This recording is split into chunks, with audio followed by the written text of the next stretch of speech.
some of the things that I feel, and maybe you could say I'm paranoid, um, but we had a great idea. We had a phenomenal idea.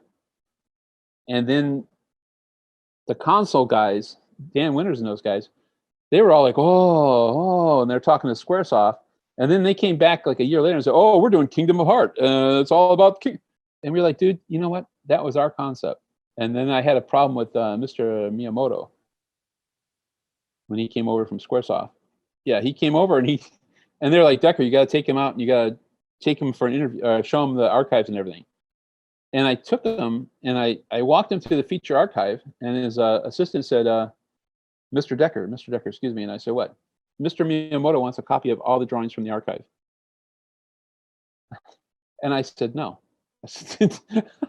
And Mr. Miyamoto, he knows no. He looked at me like, and he says, what do you mean, Mr. Decker? No. I said, no. I said, tell Mr. Miyamoto, tell me what he needs specifically, and I'll get it for him. But we don't have enough people to copy all these millions of drawings. We just don't have it, just for him. Right. It's a big deal now to see video from inside the archives saying that they have a whole crew just for digitizing nowadays. Oh, I know.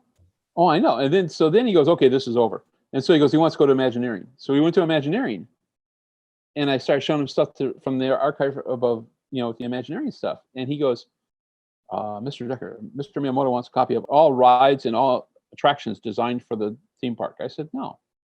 I said, there's no reason for him to have that all. And Mr. Miyamoto, you can see his face turning red. He's like, And then he goes, okay, this is done. Let's go to TV Archive. I said, okay, let's go to TV Archive. And that was when we were doing the House of Mouse.